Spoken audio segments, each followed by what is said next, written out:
بسم اللہ الرحمن الرحیم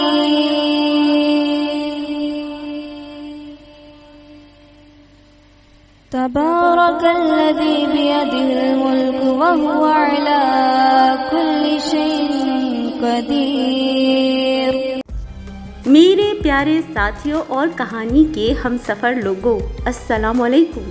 یوٹیوب چینل پہ خوش آمدید۔ میں ہوں اسما تیمور، لے کے آتی ہوں آپ کے پاس نئی نئی کہانیاں، قصے اور افسانے بھی۔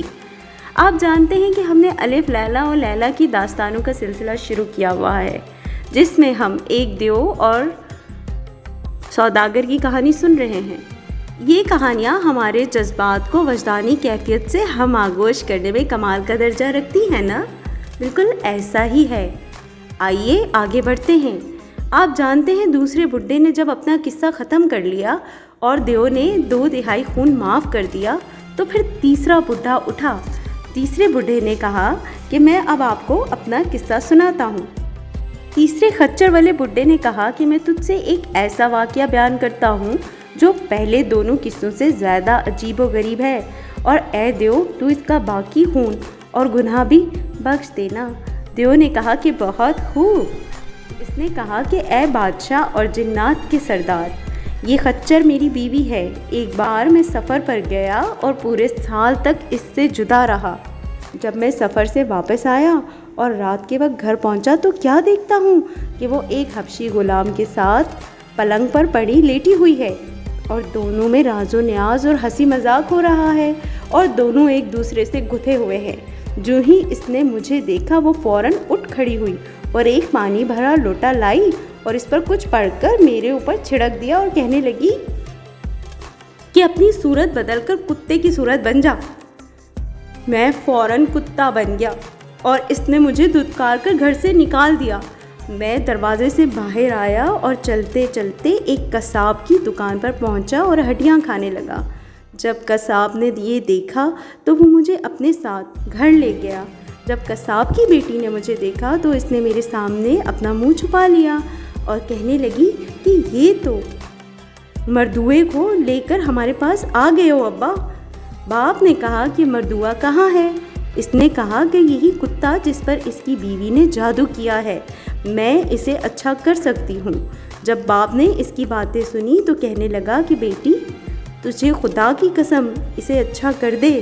لڑکی نے ایک پانی بھرا لوٹا لیا اور اس پر کچھ پڑھ کر دم کیا اور اس میں سے تھوڑا سا میرے اوپر چھڑک دیا اور کہا کہ اس شکل کو بدل کر اپنی اصل صورت میں آ جا۔ میں پھر اصلی صورت میں آ گیا اور میں نے اس کے ہاتھوں کو بوسہ دیا اور کہا کہ میں چاہتا ہوں کہ تو میری بیوی پر جادو کر جس طرح اس نے مجھ پر کیا ہے۔ اس نے مجھے تھوڑا سا پانی دیا اور کہا کہ جب وہ سو رہی ہو تو اس وقت اس پر یہ پانی چھڑک دینا اور جو چاہو وہ کہہ دینا، وہی وہ بن جائے گی جو تم چاہو گے۔ میں وہ پانی لے کر اپنی بیوی کے پاس گیا اور اس کو سوتا پایا اور اس پر وہ پانی چھڑک دیا اور کہا کہ اپنی صورت بدل کر خچر کی صورت بن جا۔ وہ فوراً خچر بن گئی اور وہ یہی ہے جسے تو اپنی آنکھوں سے دیکھ رہا ہے، اے بادشاہ اور جنوں کے سرتاج۔ اس نے خچر سے کہا کہ کیا یہ سچ ہے؟ اس نے اپنا سر ہلایا اور اشارہ کیا، یعنی جی ہاں، یہ ہے میرا قصہ۔ جب وہ بیان کر چکا تو دیو خوشی کے مارے ناچنے لگا اور جو 1/3 خون رہ گیا تھا نا وہ بھی بخش دیا۔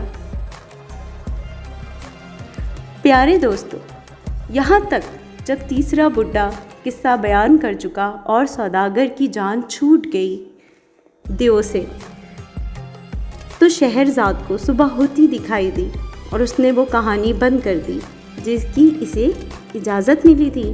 اس کی بہن نے کہا کہ اے بہن تیری کہانی کیسی اچھی اور عمدہ اور مزیدار اور میٹھی تھی یار۔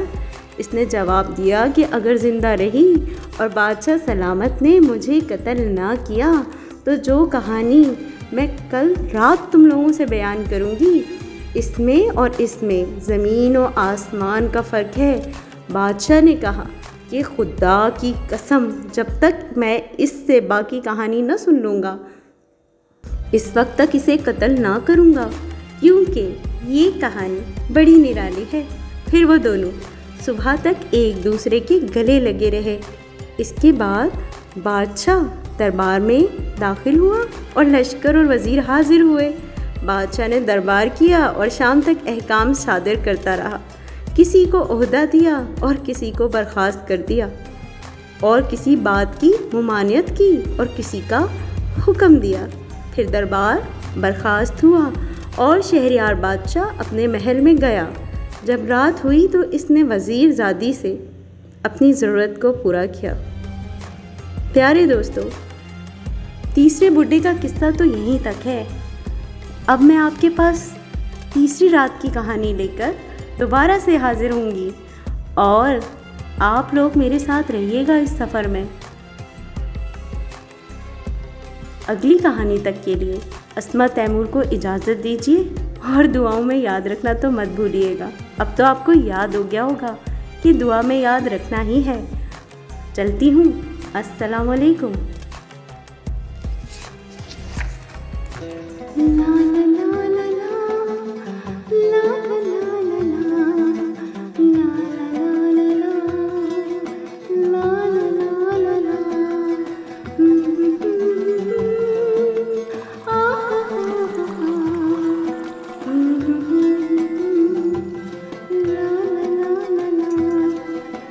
خدا حافظ۔